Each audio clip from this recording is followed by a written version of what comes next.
Miguel Ángel y Cristina tienen mucho que decir. Ellos, en un momento de su vida, recibieron una noticia, ese aldabonazo que un padre y una madre pueden recibir cuando le dicen que su hija tiene una oportunidad entre mil para vivir. Ellos convirtieron ese ultimátum en realmente una opción de vida, y una opción de vida que afortunadamente tiene un nombre, tiene unos apellidos. Laia forma parte de esa oportunidad de vida y forma parte también de la apuesta estética y artística de Miguel Ángel y de Cristina, y ha significado un título absolutamente importante en los últimos años en la novela gráfica. Hay otro título que yo quiero destacar en la producción de estos autores, que es Pillada por ti, publicado por el Ministerio de Igualdad, y que se centra en otro tema candente, importante, de la realidad social actual, que es la prevención de la violencia de género. El título de la conferencia que va a presentar Miguel Ángel Ginerbou, que yo diría que realmente es una conferencia que él presenta, pero que también está Cristina Durán aquí presentándola, es la novela gráfica como vehículo para la integración. Tiene la palabra.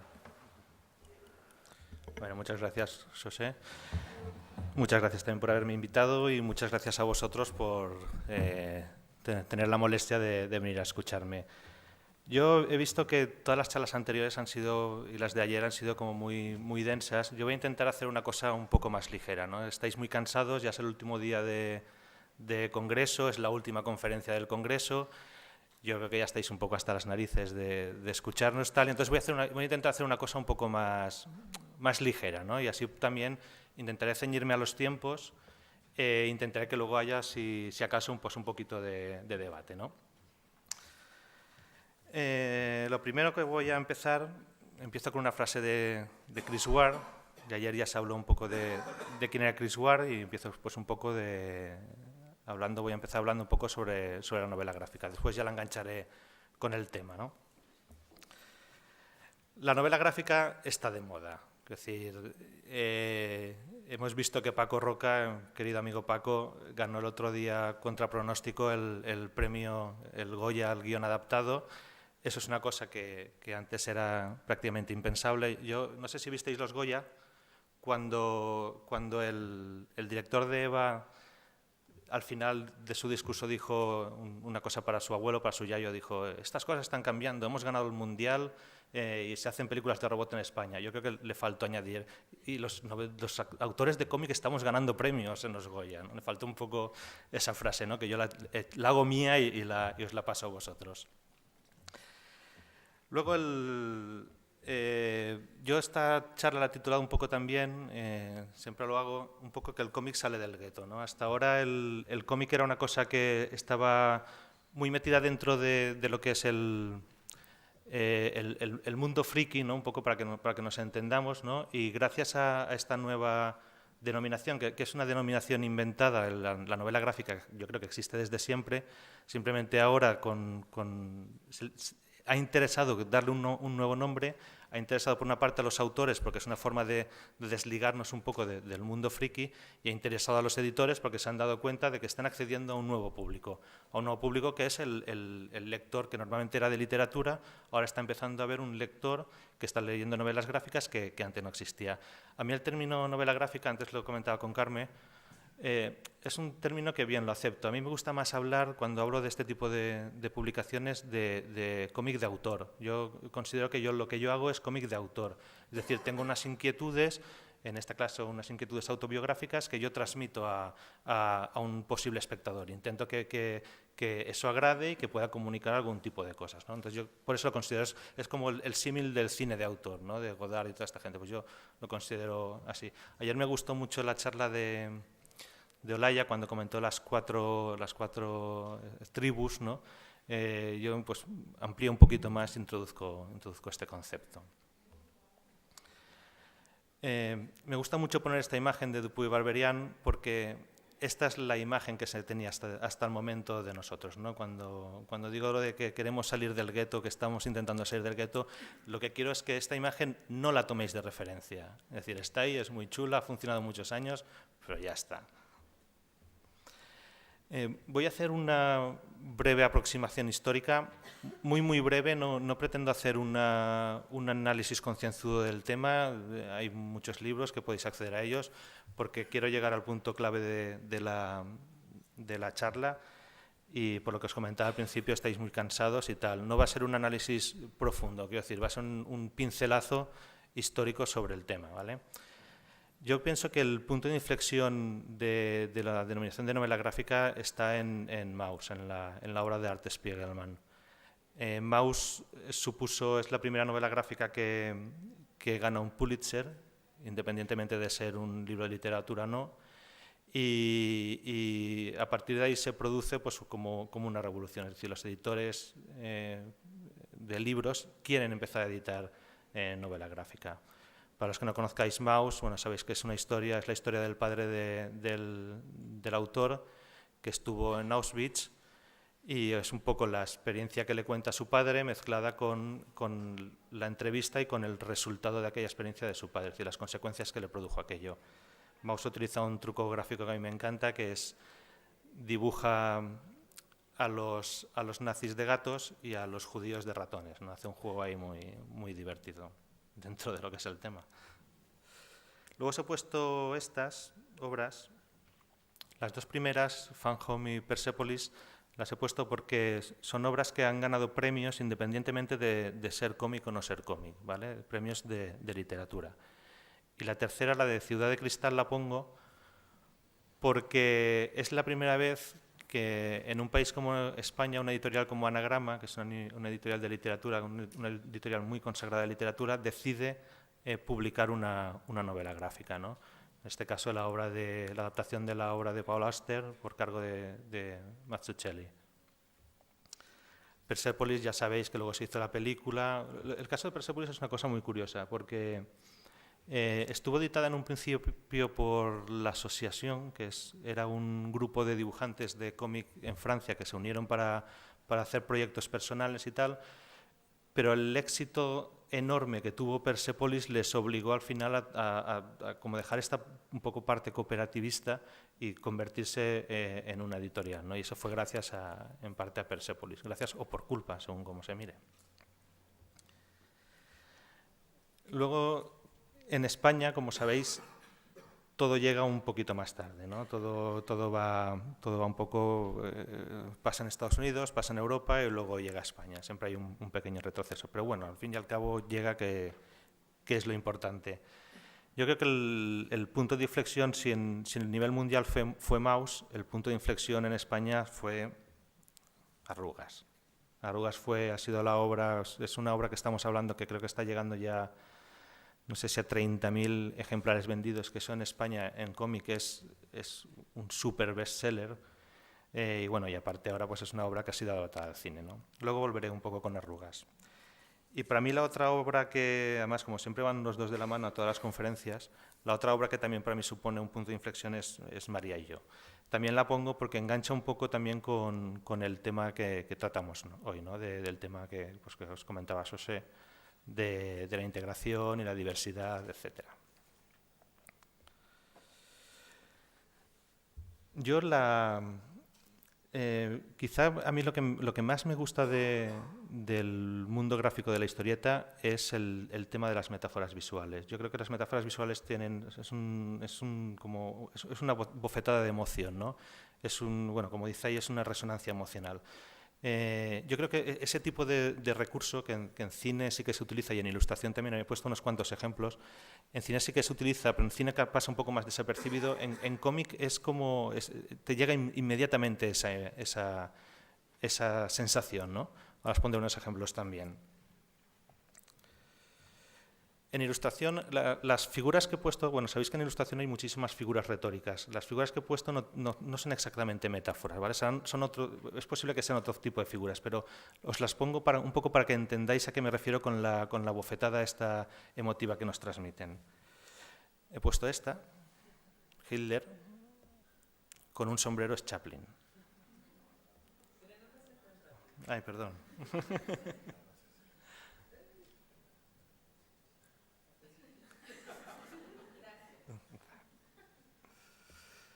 Esta de Serafín Rojo.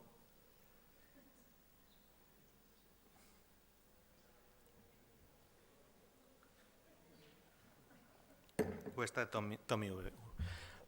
Ya digo, no son exactamente metáforas, ¿no? Pero quiero que entendáis un poco los recursos narrativos que podemos utilizar, que están a nuestros alcances. O está Pablo Amargo, antes hemos hablado de Pablo Amargo. Y a mí esta me encanta porque habla de la digestión lenta. Yo tengo digestión lenta. Yo cuando vengo a Galicia lo paso fatal, porque aquí ponéis unos platos enormes y yo sufro mucho porque hasta la noche no vuelvo a tener hambre, ¿no? Pero, entonces me siento muy identificado con esta ilustración. Y en cómic he hecho una pequeñísima selección. He puesto esta de Epiléptico, de La ascensión del gran mal, de David B. David B. es un monstruo de este recurso. Es un tipo que está lleno, su libro está lleno de metáforas y de guiños y de soluciones gráficas geniales, ¿no? Y pongo en esta en particular, voy a elevar mi ego y voy a empezar a hablar de mí mismo y no voy a parar hasta el final. Esta la pongo porque yo tenía muchas ganas de escribir el libro de Una posibilidad entre mil, era autobiográfica, como os ha explicado José, pero me costaba mucho convencer a mi pareja, Cristina, para que lo dibujara. Lo podría haber dibujado yo, pero yo pensaba que su estilo se adecuaba más a la historia, ¿no? Y me costó muchísimo. Y cuando estaba leyendo este libro, descubrí esta viñeta, ¿no? Entonces nosotros tuvimos una experiencia muy parecida con el tema de la ronda de médicos. Es decir, nosotros con nuestra hija tuvimos una gran ronda de médicos, ¿no? Entonces a Cristina no le dije nada, le dije, mira esta viñeta. Y claro, Cristina cuando la leyó se sintió tan identificada y comprobó que había recursos que podíamos utilizar para contar la historia que queríamos contar. Porque Cristina no estaba para nada convencida de que nuestra historia se pudiera llevar al mundo del cómic. Y este libro fue un poco el que me sirvió a mí para convencerla, ¿no? Para que me ayudó a convencerla. Luego pongo también el de Píldoras Azules. Píldoras Azules es también una historia autobiográfica del dibujante y escritor de Peters. Peters es no me acuerdo si es holandés, creo que ahora vive en Francia, pero me suena que es holandés. Bueno, él hay un momento que tiene una relación de pareja y su pareja tiene el SIDA, ¿no? Y él decide seguir con la relación, está muy enamorado de su pareja y decide seguir con su relación, ¿no? Y es un poco la experiencia, las píldoras azules que hace referencia, el título son las píldoras que se toma ella para el SIDA. Y bueno, es un poco la relación de pareja de ellos dos con los riesgos que tiene la enfermedad y hay ella creo que tiene un niño y también hay un peligro ahí, entonces es un poco la vida cotidiana de ellos dos con el telón de fondo de la enfermedad. Entonces, dicho esto, hay un momento que ellos por la noche tienen relaciones sexuales y se rompe el condón. ¿Vale? Entonces están completamente aterrorizados porque él ha podido contraer la enfermedad. Entonces van a un médico muy cachondo, que es este de aquí detrás, que bueno, los examina y tal y les dice, tiene tantas posibilidades de contraer el SIDA como de ver un rinoceronte blanco. ¿Vale? Entonces la siguiente imagen que muestra es esta. No hace falta más, es la bofetada que os decía, queda inmediatamente claro el mensaje, ¿no?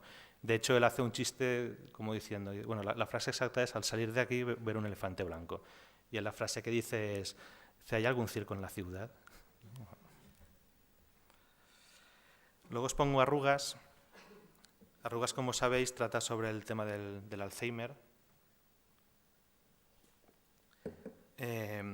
No es autobiográfica, es más la historia de un amigo de Paco, del padre de un amigo de Paco. Y bueno, él a partir de las cosas que le contaba su amigo sobre su padre era una persona muy culta, muy inteligente y muy culta, y él fue viendo cómo iba perdiendo, pues cómo iba desapareciendo. Sabéis que el Alzheimer mata la memoria, por simplificarlo muchísimo. Entonces él, precisamente para transmitirnos esa sensación de la pérdida de la memoria, utiliza unos recursos gráficos que a mí me parecen preciosos y geniales, que es que la cara de su amigo va borrándose, ¿no? Es decir, es lo que os decía antes. Imaginaros esto explicado en literatura, sería o cursi o engorroso. Sin embargo, funciona en narrativa, en cómic. Y luego esta siguiente, que ya es cuando él llega al final de la enfermedad, que ya primero desaparece totalmente la cara, desaparecen los colores y ya incluso desaparece la viñeta. Otro recurso narrativo genial para transmitirnos esa sensación. No he podido ver la película de Arrugas, pero me gustaría verla para ver si se han utilizado estos recursos, si se han utilizado otros. Lo que hablábamos ayer del italiano, y cuando pasas a otro idioma te crees que lo sabes, pero tengo mucha curiosidad por verla. Y luego ahora ya sí que voy a empezar a hablar de mi propia experiencia como padre y cómo eso lo transmitimos al mundo del cómic. Como ha comentado José, nosotros tuvimos una experiencia. Nuestra hija nació bien, nació a término, nació con 3,5 kilos, era una niña preciosa, pero a las 36-48 horas tuvo un derrame cerebral que le propició un derrame cerebral que le propició una parálisis cerebral, ¿no? Entonces tengo una niña con parálisis cerebral. Entonces nosotros contamos toda la experiencia desde que nace, todo bien, y cómo recibimos el palo, cómo a partir del palo que recibimos las posibilidades que nos dan de vida son 0. A partir de las posibilidades de vida 0 nos dicen que es 1 la posibilidad de vida, y a partir de la posibilidad 1 de vida nos dicen que esa 1 será un vegetal, y si no, pues o morirá o será vegetal. Nosotros, pues los médicos, que son pueden ser gente muy maja, pero también puede ser gente muy cruel, nos creímos un poco esa parte, pero al partir de las 48 horas la niña parece que revivió un poco, y a partir de ahí pues la cosa fue hacia adelante. Entonces ya fue todo el peregrinaje de médicos, más todo el peregrinaje de fisioterapeutas, más todo el peregrinaje de logopedia, más etcétera, ¿no? Entonces narramos en una posibilidad de entre mil toda esta experiencia como padres, ¿no? Y bueno, este es el libro. Perdón.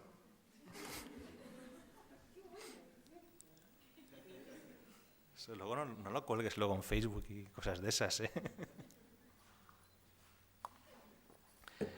Y voy a hablaros un poco de las metáforas visuales que nosotros utilizamos en el cómic, ¿no? No voy a ponerlas todas porque sería muy engorroso, pero un poco las más significativas. La primera que utilizamos fue, este es el momento en que el médico nos está dando la noticia, la severa noticia de que la niña seguramente de esa noche no va a pasar, ¿no? Y si pasaba seguramente sería un vegetal. Entonces nosotros, para representar esa sensación, hay una expresión en la zona catalano-parlante, Mercè conocerá muy bien, que es fer-se de nit, es decir, hacerse de noche. Y nosotros, cuando nos dan esa noticia, nosotros es como que todo se oscurece a nuestro alrededor. Nosotros, para representar esa sensación de oscuridad, al médico, si observáis, le está saliendo como una gran mancha negra, como un lodo. He de decir, vosotros ahora que estoy en Galicia lo puedo decir también, he de decir que algún cabroncete dijo el chapapote. Y dije, no es eso. Pero bueno, se parece, es así como alquitranoso. Y luego esta le tengo muchísimo cariño, porque hay veces que antes en la charla de esta mañana, en la discutida charla de esta mañana, se estaba hablando de las intenciones de los autores, de si es la xenofobia, de tal. Yo creo que a muchos de los autores se nos escapa mucho el mensaje que transmitimos, ¿no? Nosotros intentamos ser lo más coherentes con nuestra personalidad, con nuestras ideas, pero a veces el mensaje que transmitimos no somos conscientes de que lo estamos transmitiendo, ¿no? Yo, para ejemplificar esto, las últimas viñetas, si observáis, yo pensé en un zoom out de cine, el típico zoom out que está la cámara dentro, sale de la habitación, ¿no? Y se va alejando, porque era un momento de mucho dolor, muy trágico, y mi dolor es mío y yo no quiero compartirlo con nadie. Entonces, en vez de mostrar el dolor que en otros casos, en otro tipo de narración sí que se hace y se cargan las tintas en eso, yo fue al revés. Yo dije, no, el dolor ya os lo imaginaréis, yo saco la cámara.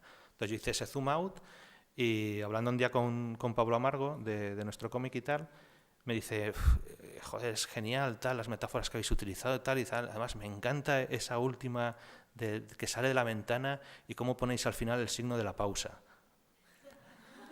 Y yo dije, hostia... Digo, sí, es claro, sí, el signo de la pausa. Claro que le iba a decir a Pablo Amargo. Entonces la he hecho mía. Yo, a partir de ahora digo que esa metáfora me la he inventado yo, pero no es verdad, es de Pablo. Pablo la descubrió. Y bueno, esta también me gusta mucho porque Cristina y yo somos muy fans de la ciencia ficción. Y bueno, era también un homenaje cuando la niña estuvo en cuidados intensivos las primeras 2 semanas, primera semana, y luego en neonatos estuvo pues, como 1 mes y medio, ¿no? Entonces, cuando íbamos a verla, sobre todo a cuidados intensivos, nos la dejaban coger, pero estaba totalmente monitorizada, ¿no? Entonces, nosotros la teníamos encima y de ella salían un montón de cables que estaban conectados a los aparatos esos que nunca dejan de pitar. Tú estás ahí dentro y siempre pitan y te ponen muy nervioso. Pero bueno, el homenaje un poco a la ciencia ficción era este. Hay otro en el cómic, pero no lo he puesto. Y luego esta, que también me gusta mucho, porque mientras estuvo en neonatos la niña, los abuelos solo podíamos entrar los padres a estar con ella, ¿no? A tocarla. Entonces, claro, mis padres, por ejemplo, eran abuelos primerizos, era su primera nieta, entonces no pudieron tocarla hasta el 1 mes y medio, ¿no? Sabéis que el tacto es una de las, sobre todo con los bebés, una de las emociones más grandes que puedes tener, ¿no? Entonces los pobres venían a verla y tenían que verla a través de un cristal que está en neonatos. Entonces la niña estaba dentro de neonatos en su cuna, en el nido que se llama, y los abuelos no tenían más remedio que verla desde fuera. Entonces comentamos que parecía una pecera. Entonces la metáfora que se nos ocurrió de eso fue pues, que ella estaba muy tranquila en su pecera, ¿no?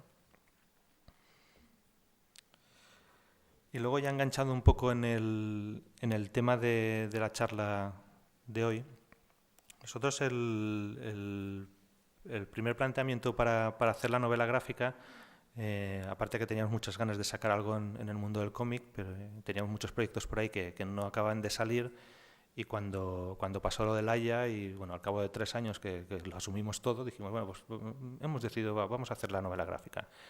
El primer motivo era ser ricos y famosos. Ese no lo conseguimos, evidentemente, porque en un cómic nadie se hace rico y famoso. Entonces pasamos al segundo, que fue, en primer lugar, dar los agradecimientos a la gente que había estado con nosotros, ¿no? Tanto sobre todo a los familiares, a los amigos, pero también al sistema sanitario, a los médicos, enfermeras, muchos de los cuales nos habían ayudado muchísimo, ¿no? Antes he criticado un poco a los médicos sabéis que hay médicos muy buenos y hay médicos, son gente que trabaja con el dolor, y yo entiendo que a veces les resulta muy complicado comunicarse sobre todo con padres que están en una situación de mucho nerviosismo, ¿no? Y mucha tensión. Pero bueno, hay médicos que son muy buenos y muy capaces, y nosotros queríamos pues un poco agradecerles todo su trabajo. También hacemos un poco una defensa del sistema sanitario público, que tan criticado ha sido, y nosotros, bueno, si no llega a ser por el sistema sanitario público, nosotros en Estados Unidos estaríamos completamente y absolutamente arruinados, nosotros y toda nuestra familia. Todos los tratamientos que ha llevado Laia, incluido un análisis genético, eso es impensable, ¿eh? No sé si habéis visto la serie Breaking Bad. La serie Breaking Bad a los europeos, no sé, a los españoles nos resulta un poco incluso ciencia ficción, ¿no? Porque el tipo tiene que hacer metanfetaminas para poder pagarse su operación de cáncer, ¿no? Es decir, aquí eso está dentro del sistema sanitario. Allí el hombre, que es un profesor, tiene que meterse en el mundo de las drogas para sacar pasta para poder pagarse su operación y su tratamiento. La segunda era porque, bueno, se ha contado cómo empezaba la historia empezaba muy dura, pero poco a poco la niña va saliendo adelante, poco a poco el trabajo fisioterapeuta que estamos haciendo va sacando sus frutos, y es una historia que va ascendente y va en positivo, ¿no? Es una historia que va un poco hacia adelante, ¿no? Entonces queríamos un poco, ya que había sido una historia, entre comillas, tan positiva y que había resultado tan bien, muy entrecomillado esto, porque quiero decir, cualquier padre que su hijo esté como está Laia sería una película de terror, pero bueno, con nosotros, como teníamos 0 y llegamos a 5, pues es genial, ¿no? O sea, Entonces, como al final es una historia positiva, queríamos un poco pues, compartirla con más gente, ¿no? Y queríamos transmitirla a más gente. Y la tercera, que engancha con la charla y que es un poco el centro de la charla, era pues para hablar abiertamente del tema de la discapacidad y de la gente diferente, ¿no? La gente con problemas de discapacidad. Sabéis que, bueno, antiguamente esto se tendía a ocultar. Hoy en día los padres, yo lo veo mucho en el colegio de La Haya, los padres pues intentan sacarlo a la calle, intentan un poco que se sepa, ¿no? Y no esconder, pues sí, tiene parálisis cerebral, va en una silla de ruedas, pero no pasa nada, se explica y ya está. Yo antes, en la primera charla también, cuando hablábamos del miedo y eso, claro, yo tengo una hija con parálisis cerebral. Yo cuando llego a un parque, bueno, tengo dos hijas. Una tiene parálisis cerebral y la otra es negra, es etíope. Entonces, claro, yo llego a un parque y claro, la experiencia como padre, podéis imaginaros el sector miradas como es, ¿no? Es decir, todo el mundo se gira a ver a la familia esa rara que llega. De hecho, hay una anécdota muy buena, el fisioterapeuta que nos trató es fisioterapeuta y psicólogo, y cuando vinimos con Selam, con la negra, nos preguntó, oye, ¿y tenéis muchos problemas cuando llegáis a un parque de racismo y xenofobia y tal? Y nosotros dijimos, no, todo el mundo mira a Laia, nadie se fija en que hay otra... Pero bueno, no sé, la charla del principio me ha hecho reflexionar mucho sobre eso también porque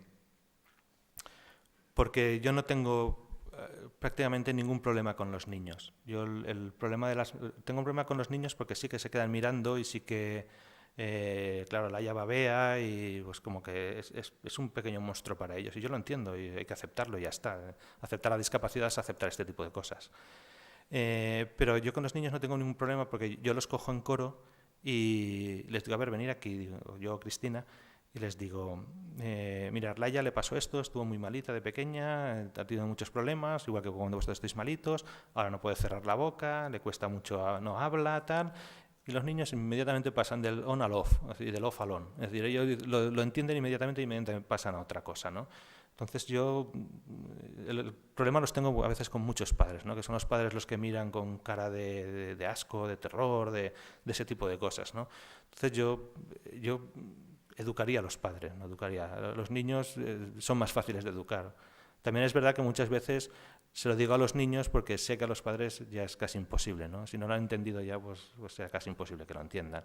Pero bueno, no sé, son reflexiones que he tenido antes en la charla, un poco de antes, ¿no? con este tema. Y esto que os voy a mostrar ahora, pues un poco también para hablar del tema de la integración y tal, nosotros cuando Laia después de todo está bastante bien, decidimos llevarla a una guardería ordinaria.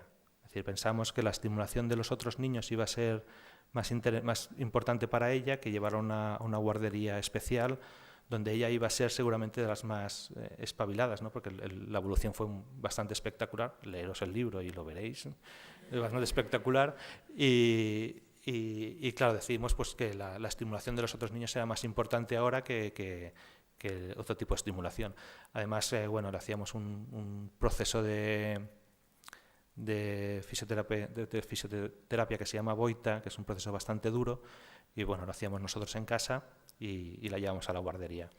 Esta guardería era una guardería era espectacular, son antiguos chalets dentro de la ciudad de Valencia, con piscina, árboles gigantes, un caserón antiguo de estos, son preciosas estas. Además, está conectado con el colegio francés. Si quería sacar a Laia de ahí luego que estudiara francés lo podía hacer, un sitio súper pijo. Y al año de estar allí nos dijeron que la niña que si no andaba que no podían quedársela allí. Entonces dijimos, hombre, pero ¿por qué no? Y tal. Dice, no, es que he estado consultando y la ratio, no sé qué, tal. Nos empezó a poner excusas peregrinas y prácticamente tiró a Laia, ¿no? Es decir, tiró a la diferente del entorno a la que le molestaba, ¿no? Entonces, digamos que esa fue nuestra primera experiencia de marginación por tener una niña diferente. Luego la llevamos a otra guardería, que era un bajo, mi cuñada tiene unas tías y me dijo, llevarla ahí y tal. y era un bajo en Valencia sin un patio gigante, sin árboles, sin piscina, pero con unas profesoras absolutamente maravillosas que la trataron de maravilla. Nosotros, para escenificar un poco esto de la guardería, a mí se me ocurrió que la señora se había portado tan mal con nosotros que decidí que no se merecía ninguna viñeta. Entonces lo único que hice fue poner la cámara sobre un palo y sobre un trípode y que siempre saliera la guardería desde fuera y todas las conversaciones fueran en off, ¿no? Y un poco pues porque esta señora no se merecía ni siquiera que saliera su gran mansión y su gran guardería por dentro. Y como veis, un poco la metáfora que utilizo es la del tiempo. El tiempo empieza muy bien, empieza con bueno, son más viñetas, más páginas que aquí, creo que son 4, pero empieza un momento soleado muy bonito y el momento soleado muy bonito, conforme van pasando los meses, se va convirtiendo en un día de lluvia de otoño, sin los árboles sin hojas y tal, ¿no? Un poco para transmitir esas sensaciones.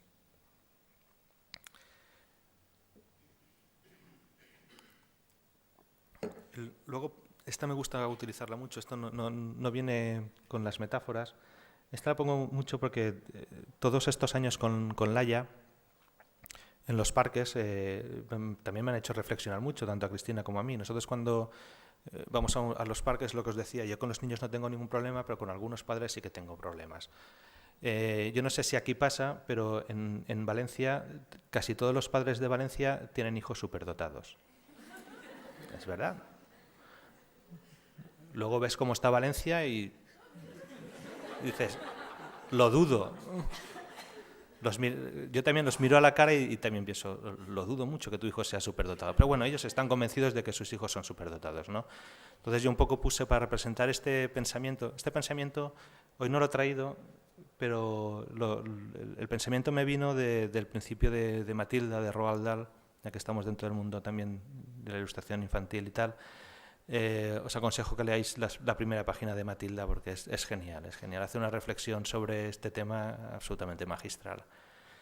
Bueno, yo a mí se me ocurrió pues un poco también para escribir este tema, pues el tema de los padres que le ponen el peto de carreras a los niños para que sean los primeros y un poco pues la pistola de salida de que bueno, tienen que ser los mejores en todos, los más guapos, los más tal. Y claro, cuando tienes tu hija que no llega al 5, pues dices, ¿qué más dará, no? Lo importante es que el niño sea feliz e intenta montarle un entorno de felicidad, ¿no? Y ya, si donde llegue, pues llegará y ya está.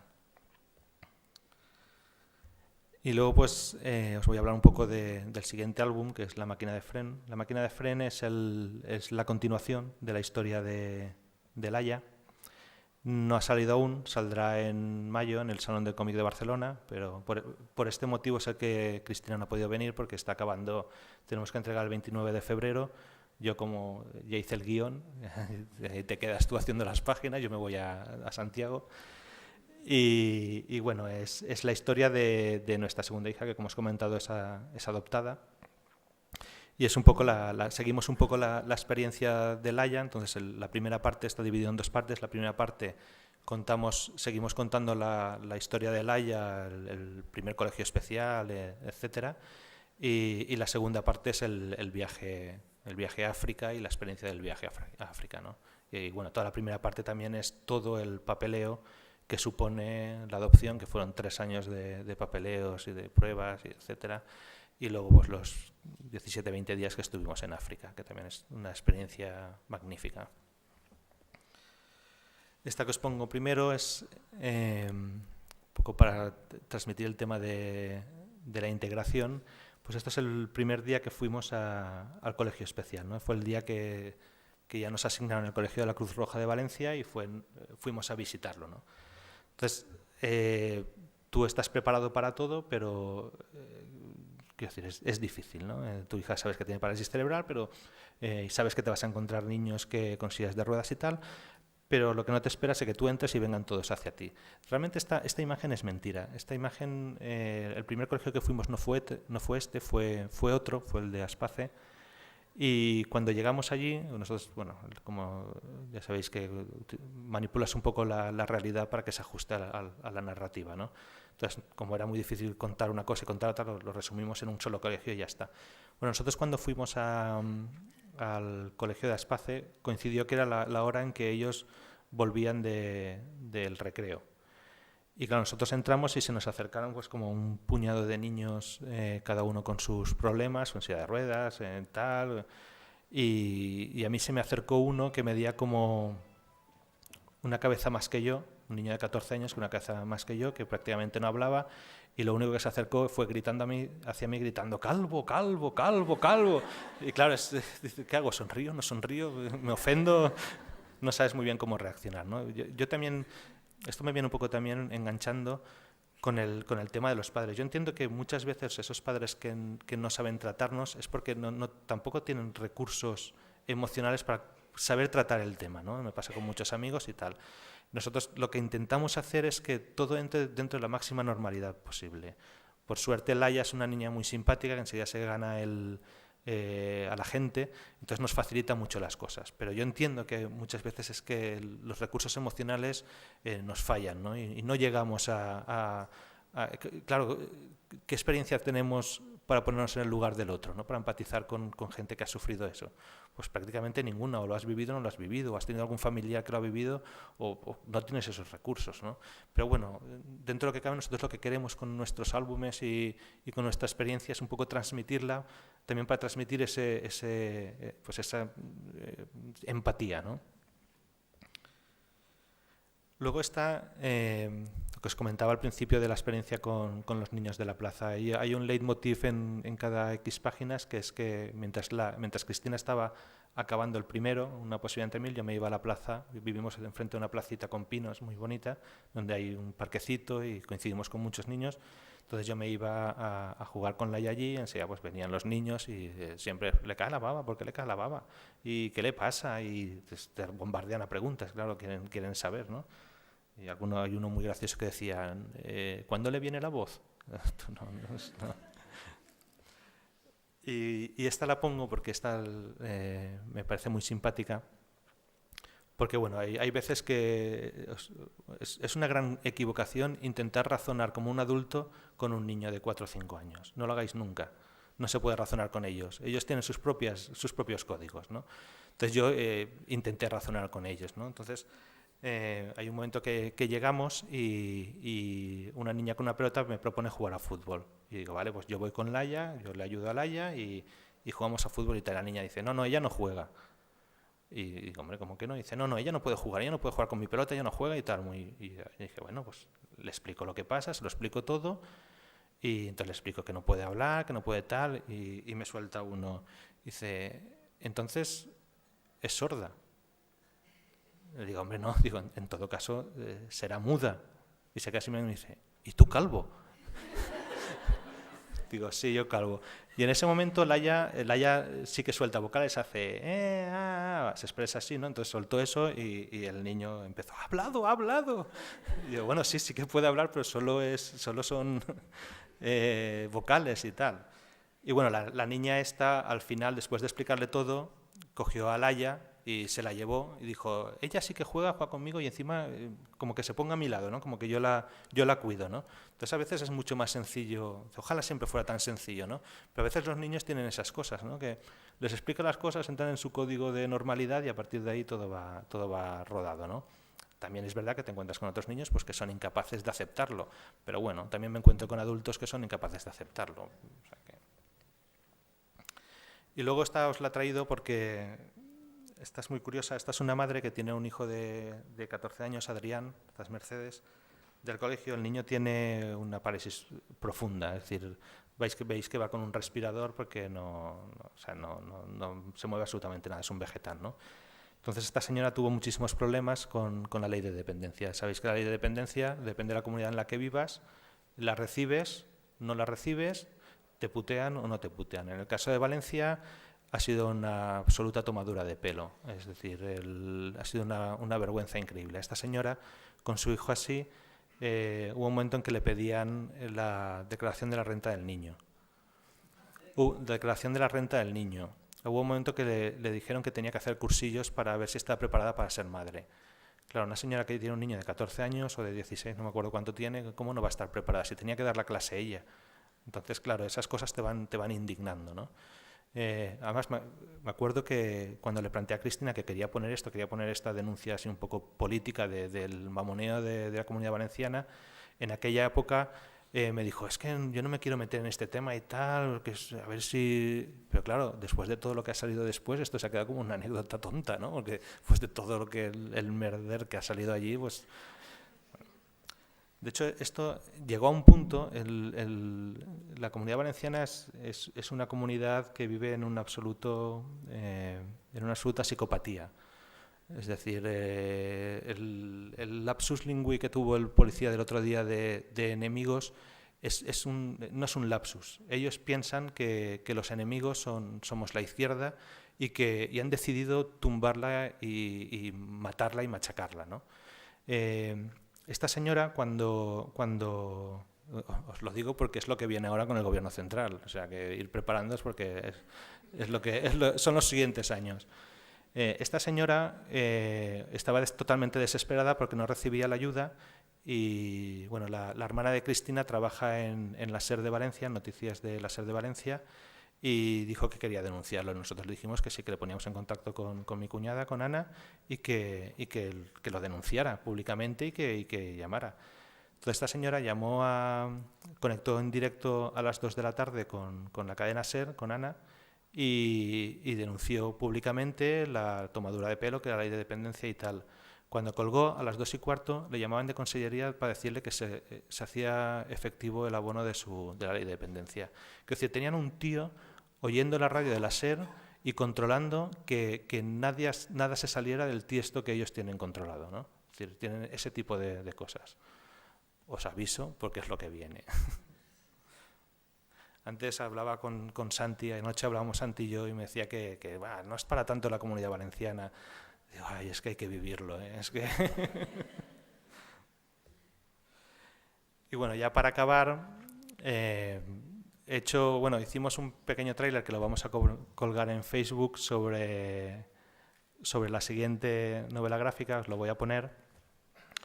Os lo voy a poner por 2 motivos: para promocionar mi libro, para que lo compréis, y también para que veáis en qué estado está Cristina, que no ha podido venir aquí, y esta charla la solemos hacer entre los dos, para que veáis un poco también en qué estado está Cristina.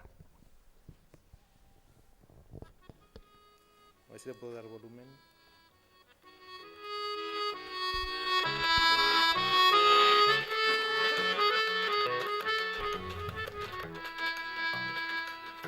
Esta es la portada.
Bueno.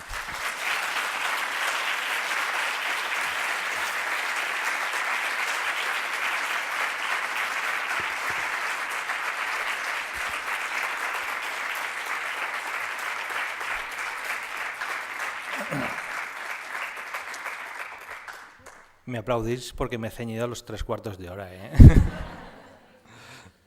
Hay otro mundo que es posible y sobre todo los que trabajamos para que ese mundo sea posible, otro mundo, pues dar esa visión tan positiva es genial.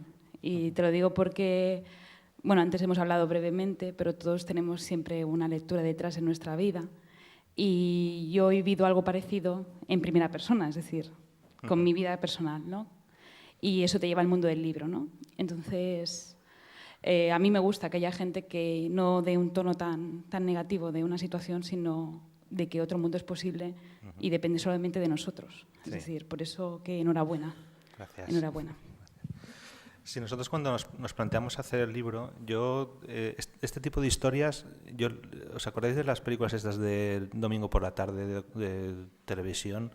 Que cuando tocaban este tema era como el megadrama, ¿no? Entonces yo quería alejarme todo lo posible de aquellas historias, ¿no? Entonces yo lo planteé prácticamente como si fuera un documental, como si hubiera habido una cámara allí grabando la situación, ¿no? Y los únicos momentos de salida de ese drama eran pues un poco las metáforas visuales, los momentos poéticos y tal, ¿no? Pero lo que es la narración es prácticamente documental. Que si no hubiese estado esas otras partes de salida poéticas, hubiese sido también una cosa horrible, ¿no? Porque es una experiencia horrible. Pero, no sé, yo creo que hay un término que a nosotros nos gusta mucho, que descubrimos a raíz de todo esto, que es el término de la resiliencia. Es decir, hacer positivo un poco las experiencias traumáticas, ¿no? Es decir, salir hacia adelante y a partir de ahí, pues, no sé, es un drama, evidentemente preferiríamos que no hubiera pasado y tener una niña sana, pero bueno, ya que ha pasado, pues vamos a ver cómo eso le damos la vuelta y lo convertimos en algo positivo.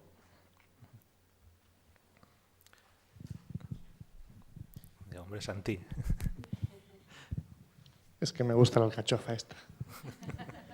A ver, yo parto con ventaja al hablar contigo porque somos amigos. Yo conocí a Laia antes de leer el cómic y cuando lo leí, joder, a mí me dejó hecho polvo, me demolió por completo. Y yo cuando leo tebeos muchas veces los vuelvo a releer y tengo obras que consulto, así como los libros a veces los leo una vez y los dejo ahí. Los cómics estoy constantemente leyéndolos de nuevo. El tuyo no he sido capaz de leerlo 2 veces. Y sé que es positivo y sé que tiene un tono al final que te deja ese buen rollo. Pero yo no puedo volver a cogerlo, no puedo. Entonces, cada vez que te veo, hablo contigo y hablas con total normalidad de este asunto y das charlas públicas y os veo a Cristina y a ti, yo digo, soy un cobarde miserable. Porque como lector me puedo alejar cuando yo quiera. Sin embargo, tú no. Tú no puedes escaparte ni siquiera un segundo y que lo hayas normalizado de esa manera, yo te adoro. ¿Qué quieres que te diga? Y muy ya bien. Está, solo quería decir eso.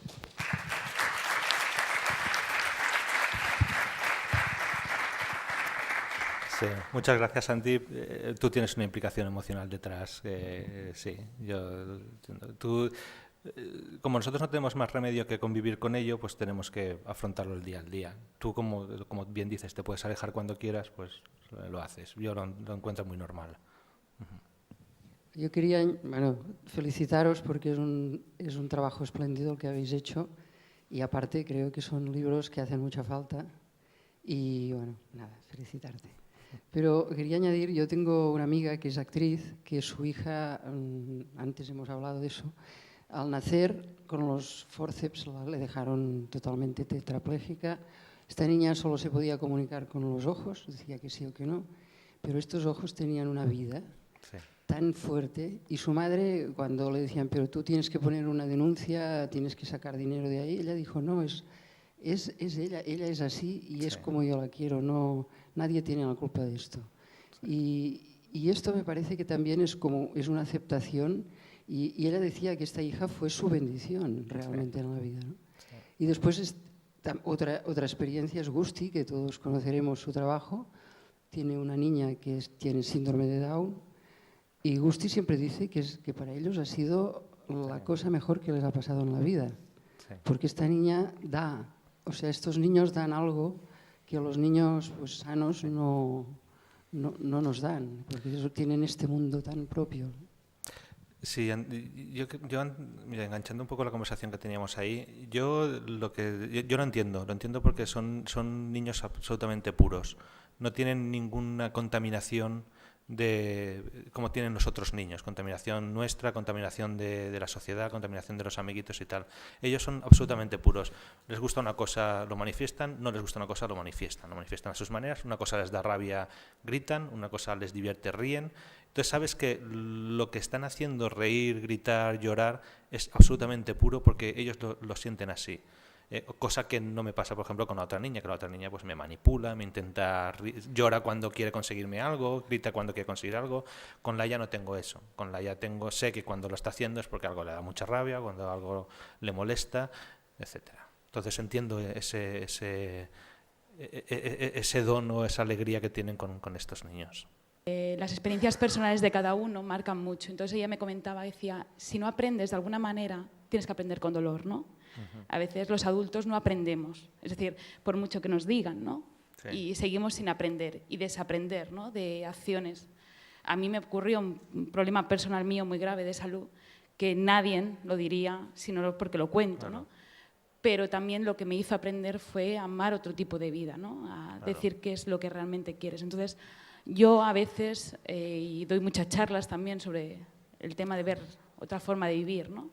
Te hace ver que somos sumamente egoístas. Sí. Entonces, estos niños, la gente que sufrimos un problema de salud, a veces damos, porque es que nos es tan valioso mucho el dar que nos lleva a que sean tan puros, ¿no? Entonces, es lo que te decía, yo no sé, puedo decirte que me quito el sombrero, ¿no? Chapó, ¿no?